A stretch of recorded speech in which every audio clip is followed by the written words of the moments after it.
Good evening, and welcome.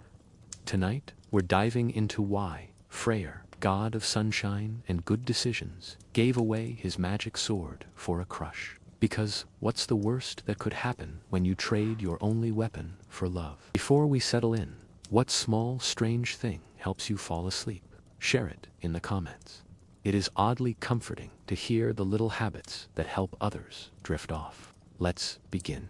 You awaken in a meadow that glows as though dawn itself were trapped in golden threads woven into every blade of grass. You trudge barefoot through dew-drenched fields, fragrant with barley and wildflowers, and you feel a warmth that is more than sunlight under your skin. This is the domain of Freyr, the Norse god associated with fertility, prosperity, and fair weather. He stands tall beneath an oak carved with ancient runes, his hair like spun gold, and his eyes bright with the promise of summer. In his presence, you notice every detail, the way the sun seems to linger just above the horizon, the rustle of wheat bowing in reverence, the distant laughter of farmers hurrying to inspect their blossoming crops. Freyr is a Vanir deity, worshipped widely in pre-Christian Scandinavia as a benefactor of bountiful harvests and peaceful rule. Historical sources tell us that he was venerated at Uppsala, where large sacrifices were offered in his honor to ensure fertility of land and people. Historians still argue whether his primary role was agriculture or kingship, since some accounts link him to royal lineages as a divine ancestor.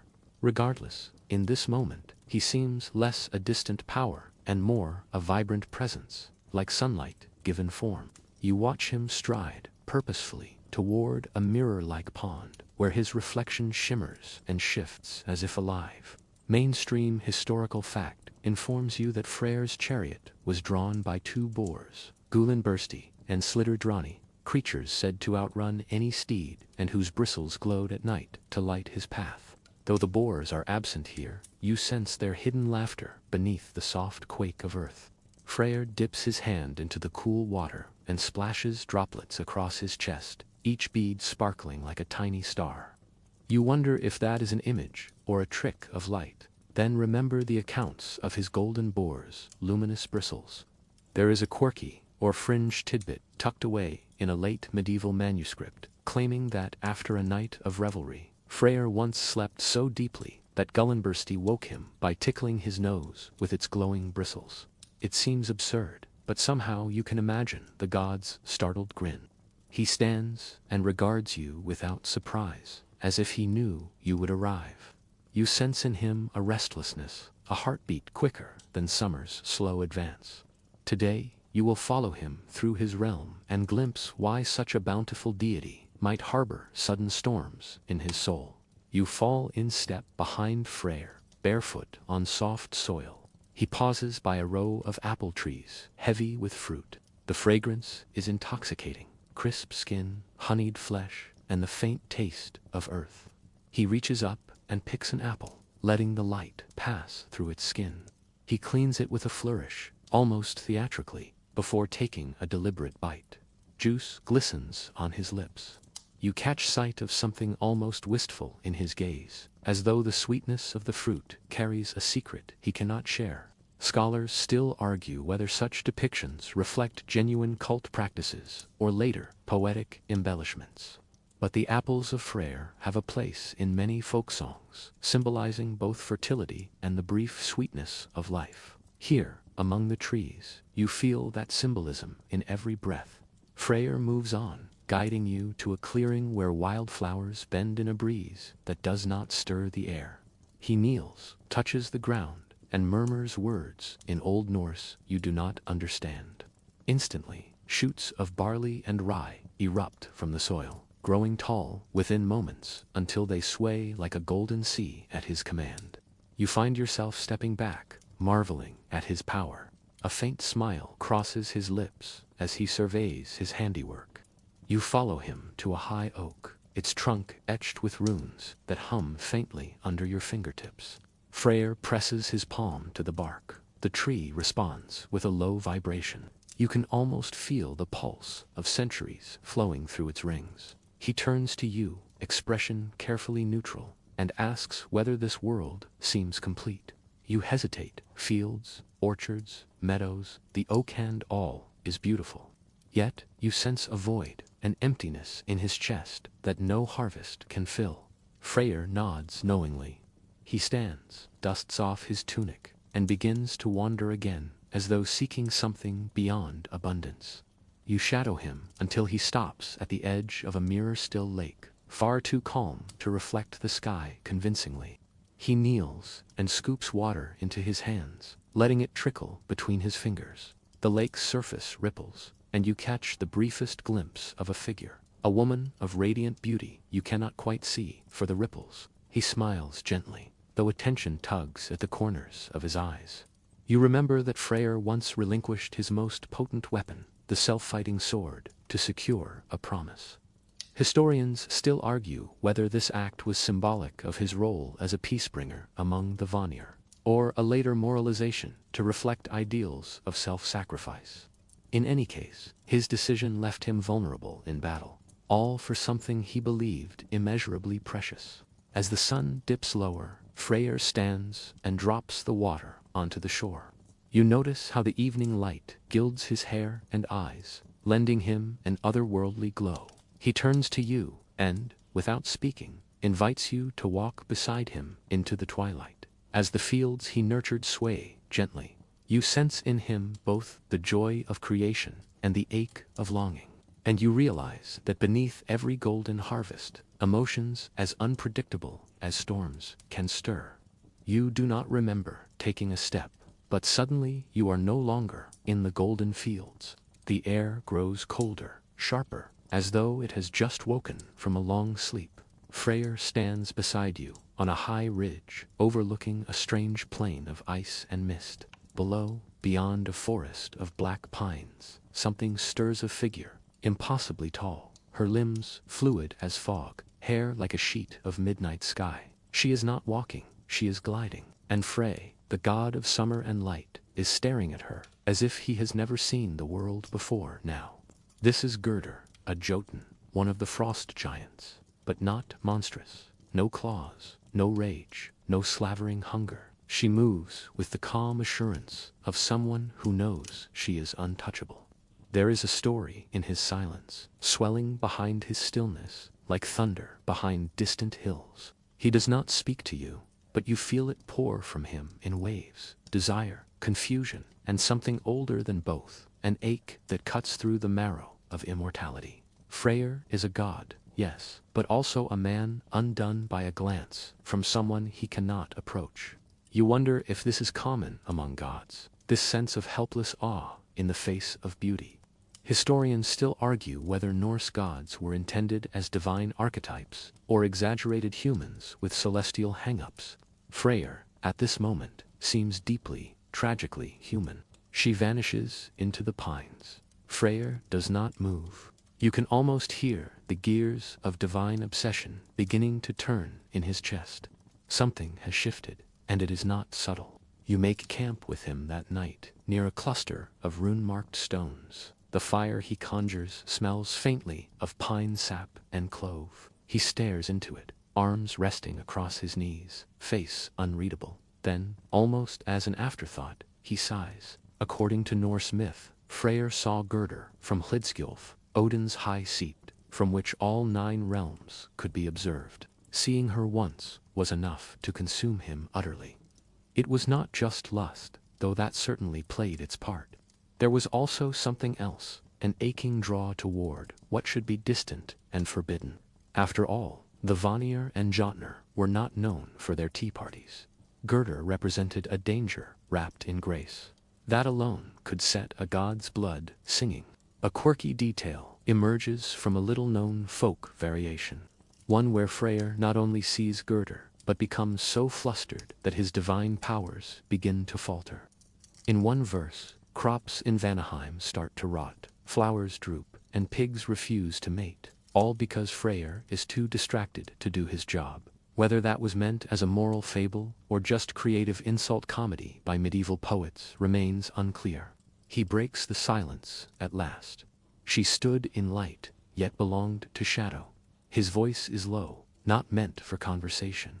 She is frost, I am field. I must have her. You blink. That escalated quickly. Freya rises with purpose and strides into the dark, cloak swirling behind him like cloud shadow over grass. You follow, or rather, are pulled in his wake, like a leaf caught in a stream.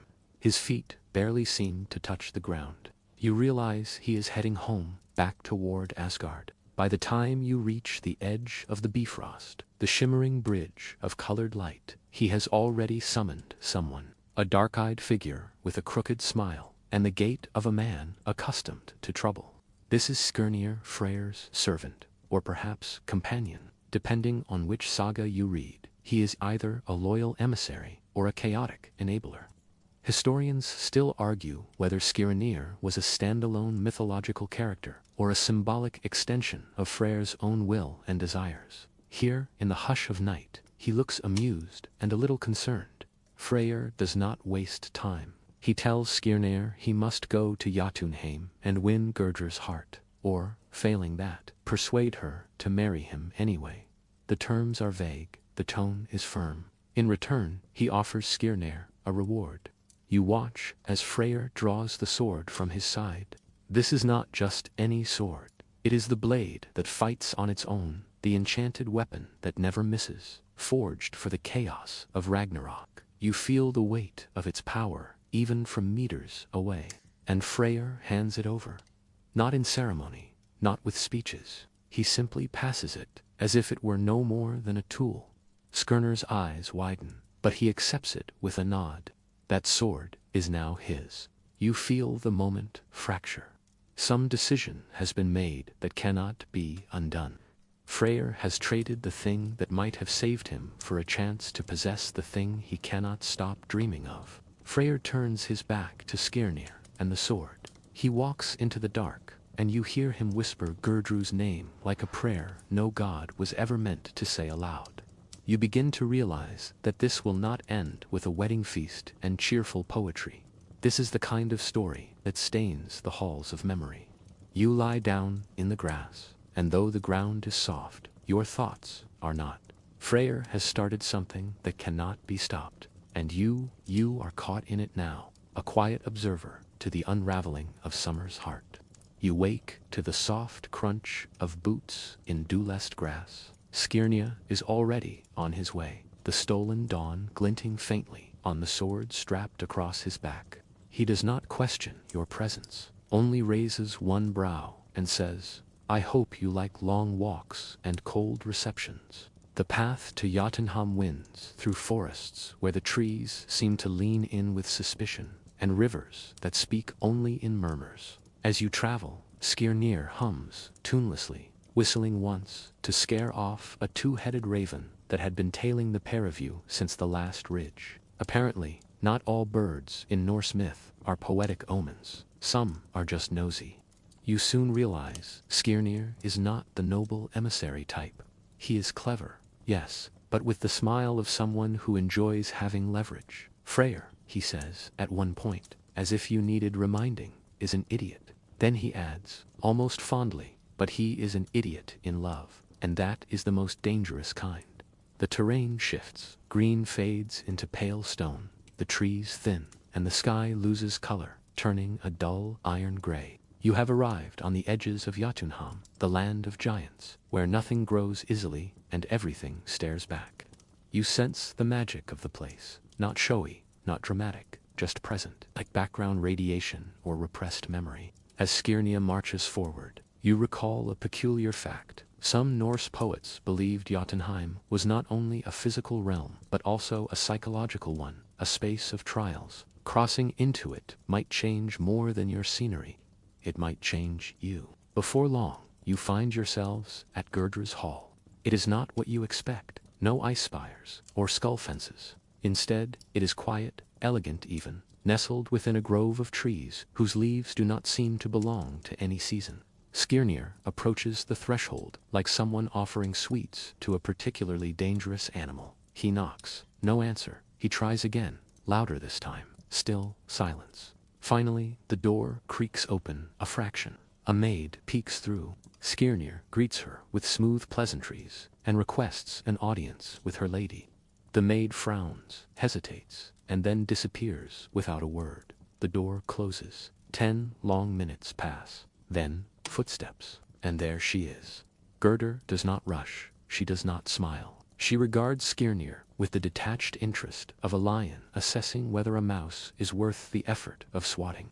You feel her eyes pass over you too, and in that moment, it is not entirely clear who the mortal is and who the god-touched wanderer might be. Skirnir bows. Lady Gerdr, I bring a message from Freyr, god of harvest, light, and entirely regrettable decisions. She waits. He proceeds. He describes Freyr's vision, his longing, the power he commands. He offers gifts 11 golden apples, a magic ring that drips wealth every 9th night, promises of beauty and status and eternal summer.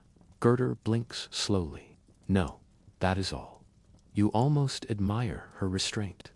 Most humans would at least pretend to consider before rejecting a literal god's proposal. But Gerdr, not interested, not impressed, not swayed. Some versions of the myth claim she simply preferred her independence. Others suggest she had suitors of her own, far more in her realm. Historians still argue whether Gerdr's refusal was an early literary gesture toward feminine agency, or just a plot device to create dramatic tension.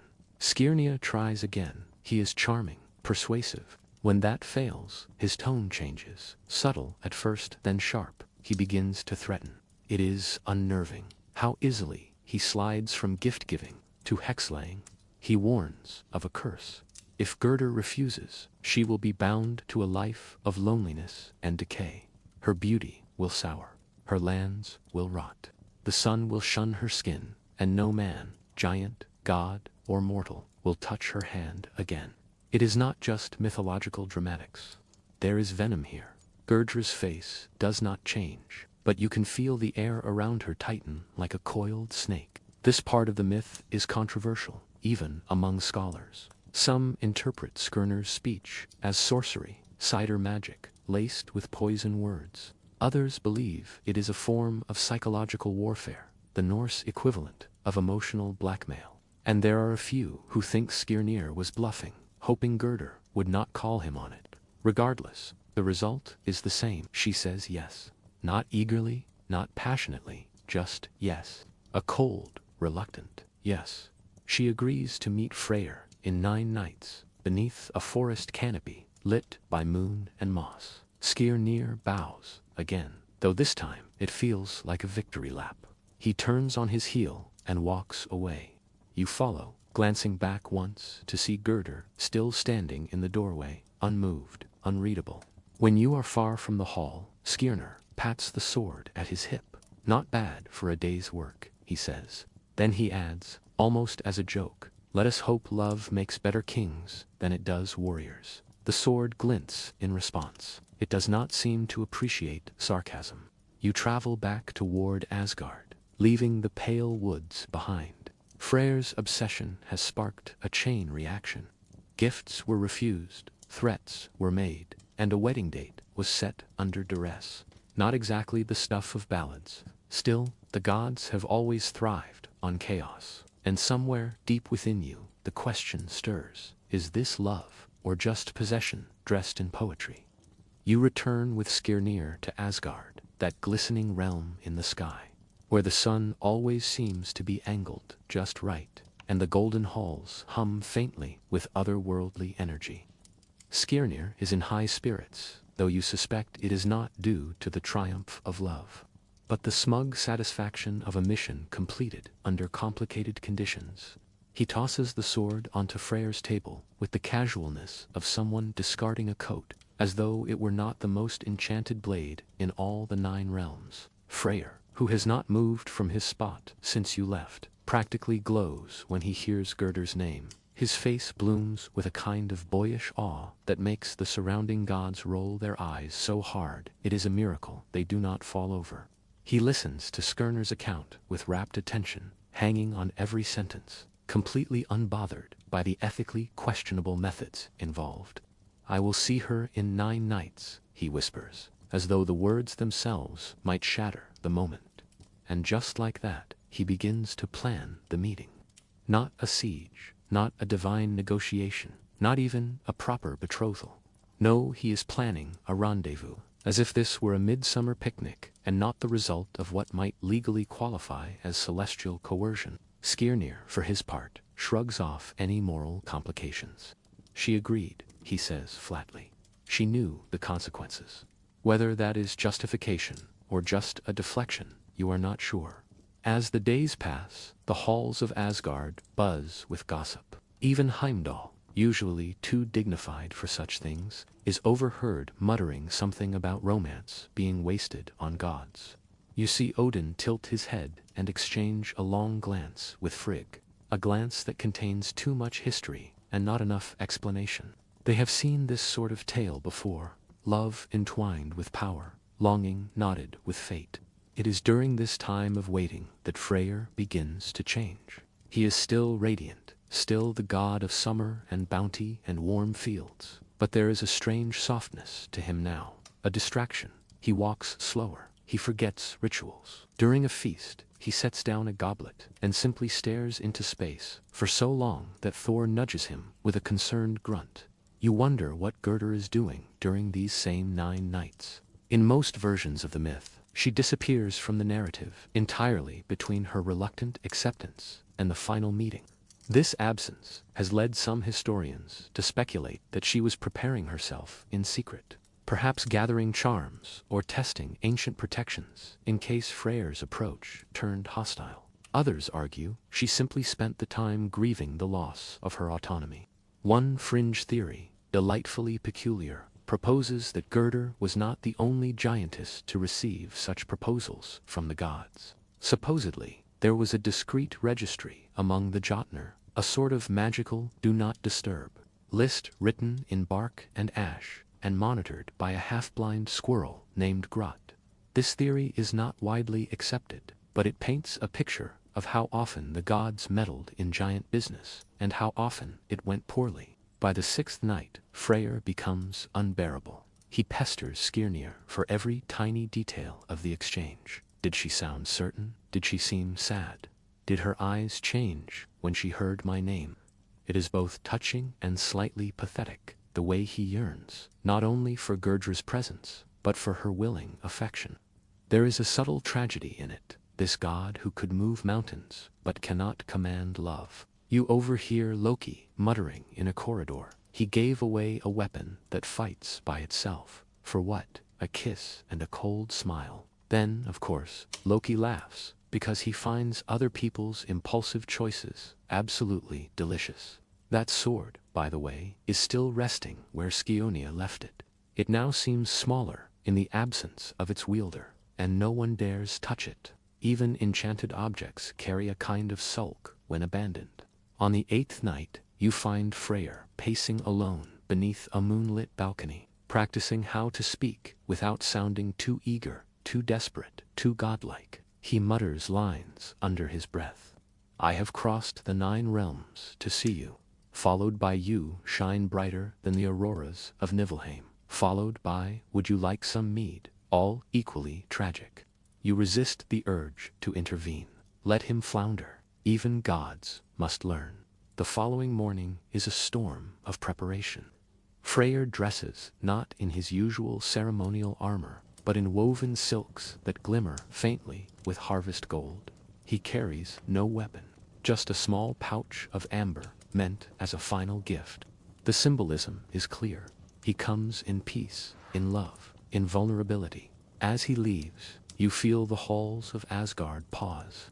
Even the ravens slow their circles. A god without a sword is like a wolf without teeth, and yet Freyr walks away from the only tool that could protect him, all for a woman who may or may not wish him well.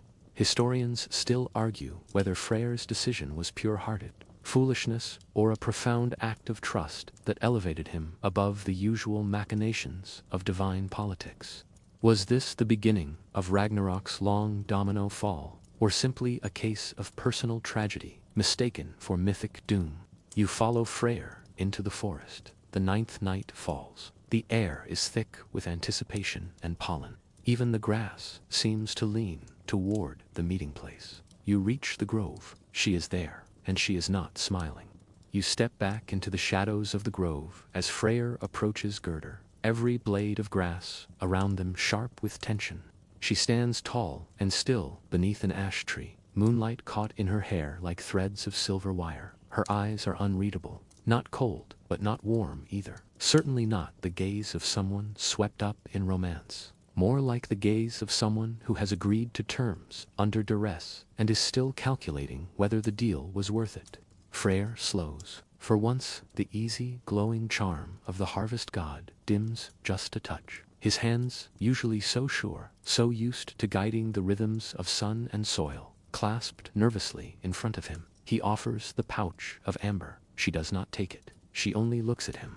You can hear your own heartbeat echoing against the bark of the trees. Somewhere in the darkness, a fox slips away, unwilling to witness this collision of mismatched expectations. Freyr speaks, finally, and his voice is softer than you have ever heard it. I have waited, he says. I have given away the best part of myself for this chance. Gerdr tilts her head. And you thought that would make me fall in love with you? The sentence does not land like a dagger, but it does not feel like an embrace either. Freyr seems caught between wanting to laugh and wanting to dissolve entirely. You watch him try to bridge the distance with words. He speaks of dreams, of how her presence came to him like sunlight on snow. He describes her beauty in flourishes that would make a bard gag. She listens. She does not interrupt. But when he finishes, her response is steady and strange. I agreed to meet you, she says, not to worship you. A breeze pushes between them, catching Freyr's robes and twisting them like drying leaves. For a long moment, it is not clear if this story will end with a kiss or a curse. Then, with an almost imperceptible sigh, Gerdr steps forward, not toward Freyr, but toward the space between them, a neutral step, a symbol of willingness, not surrender. You came without a weapon, she says. That means something. But it is not everything. You think she might kiss him. She does not.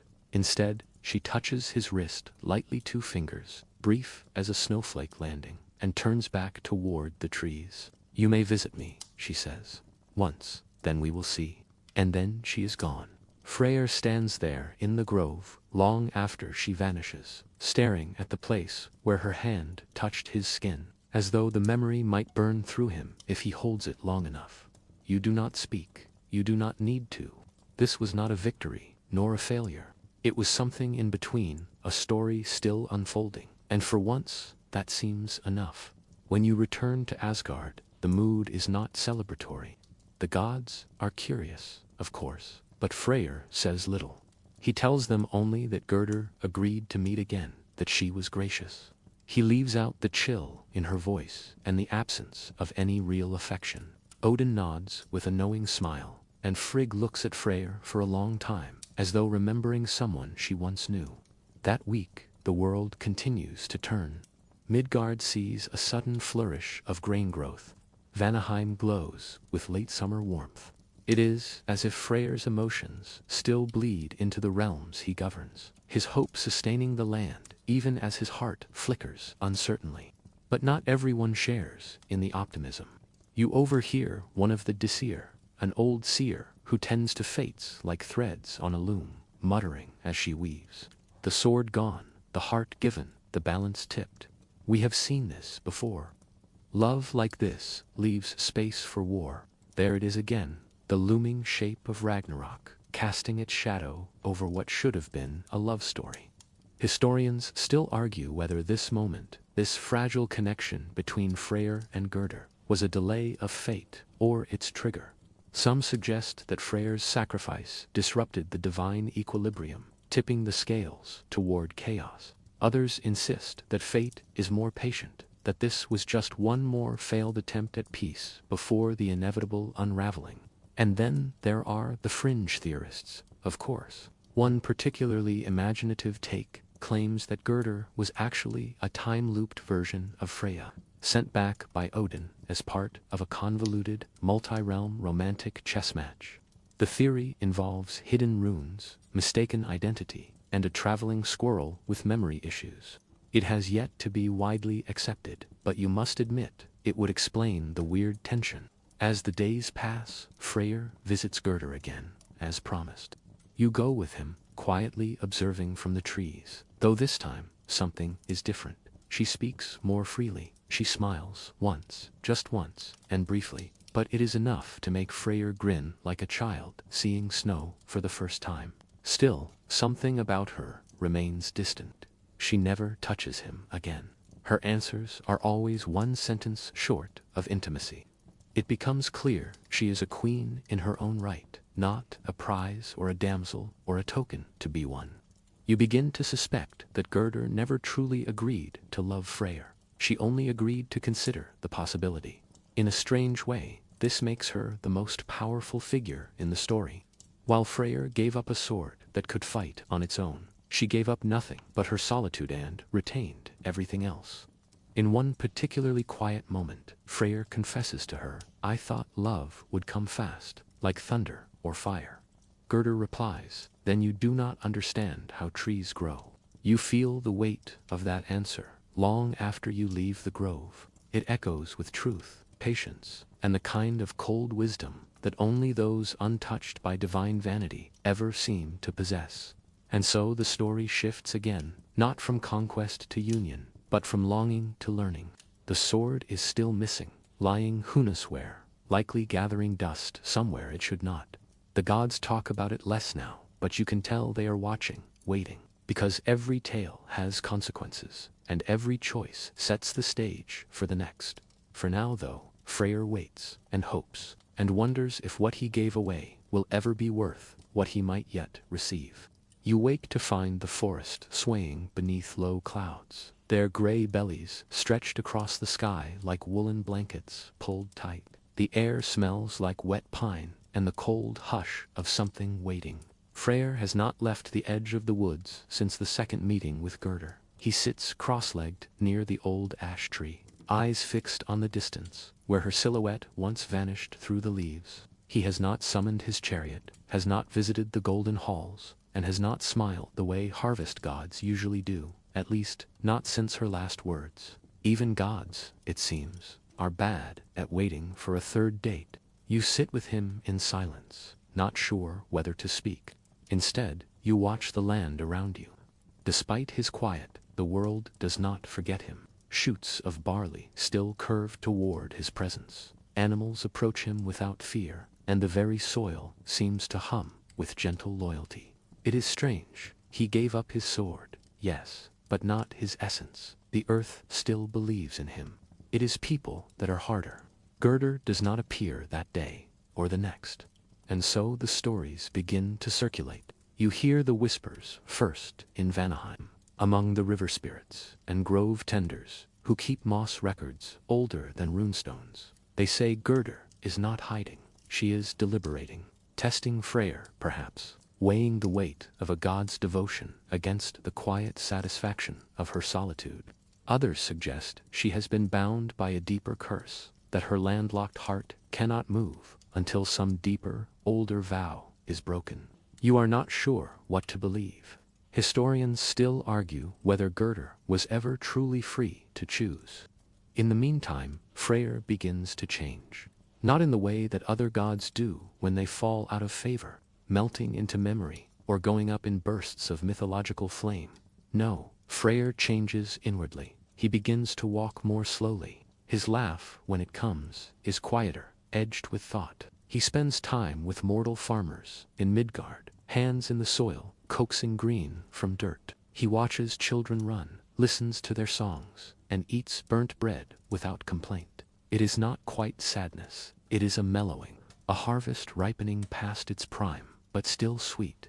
Autumn comes early in Alfheim. The trees drop leaves like sighs. The air tastes of cider and endings. You watch him build a bench from birchwood and sit on it, day after day, waiting for a woman who might never return. He does not complain.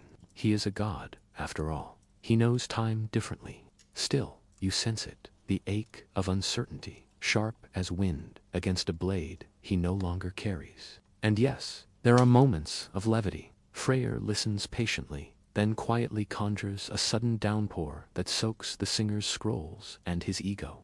The The skald sulks away, muttering, "Art is not appreciated these days." You stifle a laugh. It is the first time Freyr has smirked in a fortnight. Not long after, Odin calls a gathering. The Allfather sits high upon his throne, ravens twitching on either side, and casts a long eye over the gathered gods. He says little. Odin never says much when it truly matters, but you notice the way he studies Freyr, as if measuring him not just as a fellow deity, but as a potential variable. Thor shifts impatiently, tapping Mjolnir against his knee like a metronome of barely restrained thunder. Even Loki, lounging with exaggerated boredom, glances at Freyr with an interest that suggests mischief is being considered. When Odin finally speaks, it is with the weight of weather. There are rumblings, he says, whispers of imbalance. The sword of Freyr lies in another's hands. The fields may not forgive forever. Freyr does not flinch, he simply nods. I will retrieve it, he says, when the time comes. It is a promise without a plan. You can tell the others are unsettled, but Freyr offers no thunder, no roar, just patience. It is unnerving, it is powerful. Back in the quiet of the grove, Freyr looks to you. For once, he speaks not of Gerdr, but of himself. I thought love would give me clarity, he says. Instead, it has left me still. You ask if he regrets it, the sword, the sacrifice. He shakes his head. No, he says, but I do not yet understand it. The thing is, neither do the scholars. Historians still argue whether Freyr's choice was love-struck foolishness or a deliberate act of divine recalibration. Some say he saw further than anyone, that by giving up the sword, he invited unnecessary vulnerability into the divine order. Others insist he was simply a god who loved unwisely and paid the price. You lie back and watch the clouds stretch above you like frayed wool. Somewhere far off, in a cave or a kingdom, the sword waits, silent, sharp, possibly in terrible hands. But for now, Freyr chooses peace. And you wonder, is there a nobler rebellion for a warrior god than to sit unarmed beneath the turning leaves, waiting not for battle, but for an answer? Even in myth, such moments are rare. Rain falls steadily as you make your way back through the winding paths of Alfheim, the drops cold and insistent, tracing soft lines down your cheeks. Freyr walks ahead, hood lowered, his golden hair soaked through and plastered to his brow. You are both drenched, but neither of you mentions it. Some moods, like weather, are better left uncommented on. The sky broods with the same silent tension that has gathered behind Freyr's eyes since that last conversation. Then, out of the mist, a figure, Gerdr. Not an illusion, not a dream or vision or well-intentioned hallucination brought on by too much fermented elderberry wine. She stands, tall and unreadable, at the edge of the grove. Her cloak is lined with frost, and the air around her smells faintly of iron and juniper. Her eyes are calm, not surprised to see you, not afraid either. The rain seems to hesitate around her, veering sideways in polite avoidance. She has come not with drama, not with horns and fanfare, but with a presence as unhurried as moss. Freyr does not rush to her. He steps forward carefully, as though any sudden movement might undo the moment. Why now? He asks. I never left, she replies. And you know, somehow, that this is not metaphor. She had been watching, perhaps from afar, from places where roots speak and snowflakes carry secrets. She saw his waiting, she saw the silence, she saw the patience, the bench, the harvests Frey tended without complaint. There is a long, long pause. Then, quietly, she takes his hand. The energy shifts. It is not the wild surge of a fairy tale kiss or a swelling orchestral crescendo. This is something older, slower, more like stone warming in the sun. Gerdr speaks again, her voice a low wind through dry branches. I am not a prize, I am not a test, I am not a villain made of ice. I know, Freyr says, and nothing more. You stand awkwardly to the side, unsure if this counts as a historic moment or just very private mythological closure. Either way, you keep your commentary internal. No need to ruin everything with a well-meaning quip about how their body language screams seasonal emotional unavailability. And still, no mention of the sword. Gerdr never asks for it. Freyr never explains it. This is not a tale about transaction, at least not between them. Later, around a small fire, because even gods benefit from warmth, they begin to speak in earnest. Not about battle or glory or fate, but about what it means to live. Really live. Gerdr describes the rhythm of the frost beneath the mountains. How silence in Jotunheim is different from silence anywhere else. Freyr shares what it felt like to watch sunflowers turn toward him in Midgard. How human laughter made the pain of waiting just a little more bearable. And in between, you realize, this is not just reconciliation. It is an expansion. Love, for gods, is usually painted with broad strokes. Doomed passion, violent jealousy, glorious unions, celebrated with meteoric explosions. But this is nuanced. Gerdr did not melt into romance because a god asked nicely. Freyr did not conquer her heart with power or persuasion. They met in the stillness. They grew in the absence of certainty. And they found each other, eventually, not in the urgency of conquest, but in the aftermath. You sip something warm and herbal from a carved wooden cup that probably predates writing. You wonder what kind of saga this will become. Not the kind skalds usually bother with. There are no monsters slain, no trickster gods meddling, no curses dramatically reversed with loud, emotionally satisfying vows. Just two old souls speaking softly in a quiet forest. Still, not everyone is thrilled. Back in Asgard, murmurs begin to rise. It does not take long for the news to spread. The Vanir god has reunited with the frost giantess, and still no sign of the sword. Freyr's choice begins to ripple outward like a stone dropped in divine waters. Historians still argue whether this is the moment the balance of power begins to tip. One fact is not in question. As long as Freyr remains swordless, the prophecy remains intact. At Ragnarok, he will fall to Surtur, flame giant extraordinaire, bearer of the world-ending fire. It is foretold. And that sword, the one forged by dwarves, with sun-stolen iron and the blood of wolves, is supposed to have been the only thing standing between Freyr and his doom. So yes, some people are concerned. Odin is, predictably, tight-lipped. Thor suggests loudly, and with at least one tankard smashed, that Freyr has compromised divine security for the sake of a romantic frost date. Loki, with his usual half-smile, simply remarks that love makes fools of even the most golden-haired gods. You visit Freyr once more. He is not troubled, or if he is, he hides it well. He tells you the land still responds. Crops grow, winds obey. The cycle continues. Perhaps this is enough, he says. Perhaps presence is stronger than protection. Still, you sense something beneath his calm, a whisper of tension, the knowing that something is coming. The storm has not forgotten him, and neither has the sword. Somewhere in the realm of the fire giants, it rests in the hands of another, an unnamed creature of smoke and heat, who does not till soil or wait under trees. It waits too, in its own way. Not for love, not for peace, but for fire. You shiver, not from cold. You sit at the edge of the grove while Freyr naps under a patch of sunlight, his head resting against a mossy stone shaped exactly like a sleeping cat. Gerdr has wandered off, whispering to trees, or possibly having a private debate with the wind. You do not ask. Some relationships operate on a bandwidth you are not tuned into. But you have questions. Because while it is all very lovely, this union, this quiet acceptance, one small issue remains buried beneath all the flowers and frost. What happens when the sword is needed? Not if, when. You remember the stories whispered in candlelit halls of Surtur, the flamebringer, with eyes like molten stone, and a voice that makes mountains weep.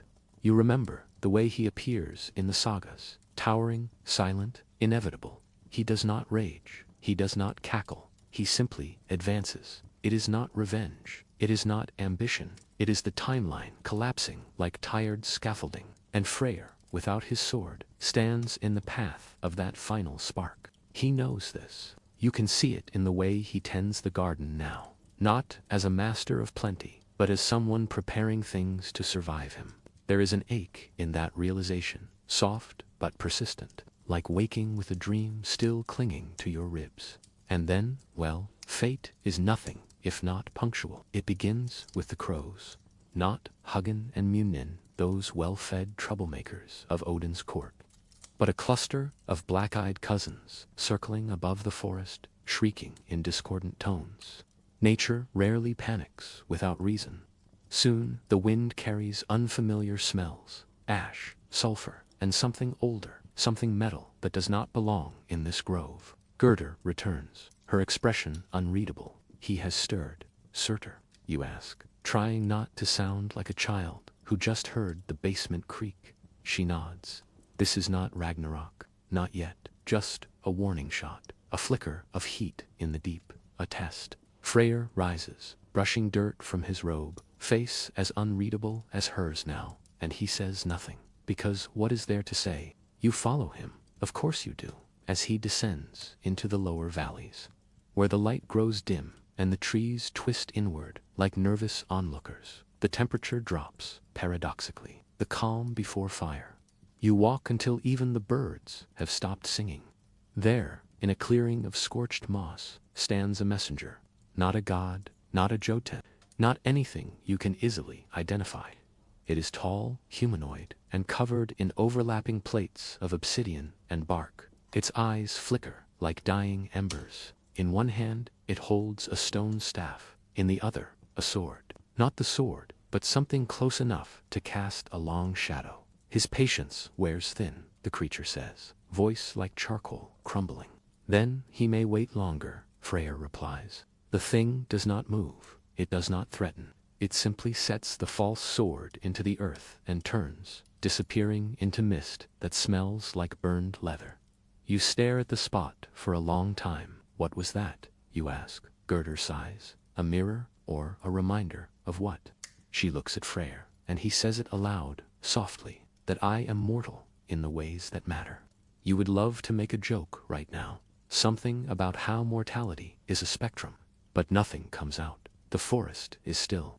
The moss seems to lean away from that buried blade. Historians still argue whether this moment was orchestrated by Surtur himself, or if it was some ancient autonomous reaction from the roots of Yggdrasil.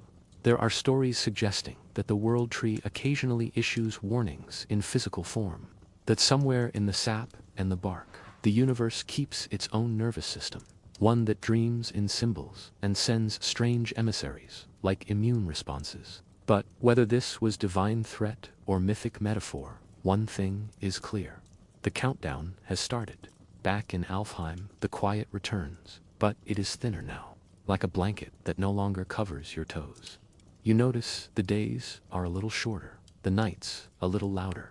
You are not sure if this is real or just your imagination with too much time on its hands.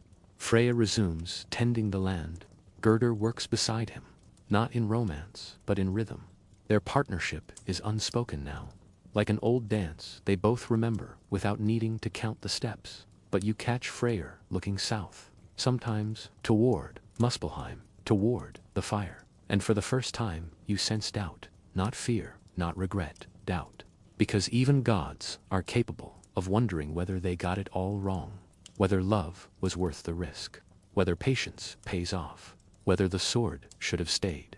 But he does not say this aloud. Instead, one morning, you find a strange object tucked in your satchel, a folded note and a seed the color of rust. The note reads, "When it begins, plant this. Do not ask what it will grow into. It will know. It is unsigned." And you suddenly feel like a thread in a larger weave, held not by your choices, but by your willingness to witness. You return to the garden, where Freyr and Gerdr move like shadows beneath the sun, and you wait. You try to act normal. Truly, you do. You go back to tending the garden, plucking herbs, feeding the goats, brushing pollen from your clothes while pretending that the skies are not sharpening their knives. Somewhere far beyond your field of vision, But the rust-colored seed burns in your pocket like a tiny, sleeping ember, and every now and then you reach for it, just to check that it has not somehow vanished or sprouted without warning. That would be a very mythic thing for it to do, after all. Freyr does not mention the sword anymore. Instead, he teaches you how to prune a golden apple tree without offending it. He shows you which mushrooms can sing when left too long in the dark. And he laughs a little too loudly when you confuse a potion ingredient for a snack. In your defense, it looked very much like a candied pear, tasted like regret and the inside of a copper pot. But the days keep getting stranger. The animals begin migrating in the wrong direction. The sky develops a faint bronze tint near the horizon that no one admits to noticing. The stars, on clear nights, flicker in patterns that look suspiciously like runes, rearranging themselves mid. You find Gerdr once, kneeling beside a river, whispering something to her reflection. She does not hear you approach. Her words are not in any language you recognize. She rises calmly and says, "It is almost time." Time for what? Precisely, she does not elaborate. Because in myth, people rarely spell things out. They gesture toward storms and leave the rest to your imagination. That night, you hear the horn, not Heimdallr's horn, not the great Jallarhorn that will one day split the skies and wake the dead. This one is smaller, a rehearsal horn, perhaps, a cousin, but it is enough to stir every bird in the forest, send the deer running, and make the very air around you feel like it has a fever. Freyr does not react. He simply tightens his boots and packs a satchel. His expression is peaceful, which feels entirely suspicious. "Where are you going?" you ask. "To the edge," he replies. "I would see it for myself." You follow, of course. That is the deal. You travel to the far border of Alfheim, where the land thins and the stone turns black and glassy. Like the breath of Muspelheim has begun to curl underneath the world's skin. The edge is not a cliff or a wall. It is a hush, a pressure drop, the moment before a flame. And there, far below, you see him, still distant, still not marching, but real, towering and smoldering like a volcano dreaming of war. He does not move, but somehow, you know he is watching. Freyr sets down his satchel. "He is waiting for the sword," he says. "Well," you reply, trying to inject levity into your voice, "he will be disappointed." Freyr does not smile. He will not. That is when it clicks. He is going to fight. Not with a weapon, but with presence, with posture, with prophecy, with every scrap of dignity he has left. You want to scream, or shake him, or beg him to run. But that would be like asking a mountain to roll over. Freyr was never just a fertility god. He was balance, cycle, the quiet hinge between light and dark. He is the harvest that follows death. And now, he is standing in the path of ruin, not because he thinks he can stop it, but because someone must try. Historians still argue whether Freyr's final stand was literal or symbolic, whether he truly faced Surtur with empty hands, or if the confrontation was a metaphor encoded into myth to explain the inevitability of loss. Either way, the result is the same. He does not win, but that is not the point. The point is that he goes. He looks at you before he descends and says, "Only plant the seed." You grip it in your hand so tightly it leaves a print on your palm. Then he walks away. No fanfare, no lightning, just footsteps across scorched stone, steady and small against the weight of apocalypse. You wait until he is out of sight. Then you kneel. The soil here is not friendly. It is angry, brittle, cracking with heat. But you find a patch where something might still dream of growing, and you press the seed into the earth. It resists, as if unsure. You press again, gentler, and whisper nothing in particular, and it accepts. You do not know what will grow, but you wait. Above, the sky darkens. The first sparks begin to fall. You hear, faintly, the sound of footsteps meeting flame, and still, you wait. You stay rooted by the patch of earth where you planted the rust-colored seed, feeling the weight of time folding over itself like a tired blanket. The world seems quieter now, as if holding its breath in anticipation or mourning. The ash in the air is faint but persistent, coating the leaves with a dull patina, like a reminder that endings often come wrapped in soft whispers, not thunderclaps. Days blurred together, punctuated only by distant, low rumbles, like the earth itself is exhaling. You keep watch, eyes scanning the horizon, where fire meets sky, and wonder if Freyr's sacrifice was the pivot that shifted fate's balance. You try to imagine what that battle looked like, the god without his sword, facing a fiery giant whose very existence threatens to unravel everything. Was it silent, tragic, fierce? Historians still debate whether Freyr's demise marks the beginning or the end of the old world, a symbolic gesture caught between myth and memory. Meanwhile, the seed you planted grows, slowly, stubbornly, into a sapling that refuses to be ordinary. Its bark is golden, shimmering faintly even in the dusk, and its leaves hum with a subtle energy, like it carries a secret tune just beneath your hearing. You begin to suspect it is less a tree and more a promise, or a witness, perhaps even a new beginning disguised in old roots. Gerdr visits often now, her presence steady and comforting, a quiet acknowledgement of the shared burden you carry. She says little, but her eyes speak volumes, resilience, hope, and something like peace. You wonder if love, even when steeped in loss, can still be a kind of victory. You find yourself talking to the tree as if it understands, confessing fears and hopes, wondering if this fragile sprout might one day grow strong enough to shelter a world weary of fire. It's a strange comfort, this quiet ritual, the way the future can be planted in the soil, watered with faith. And as night falls, the stars twinkle down with an ancient steadiness. Somewhere, far beyond your sight, new stories are waiting to be told. You close your eyes and breathe deeply, feeling the pulse of the earth beneath you, the slow beat of renewal after devastation.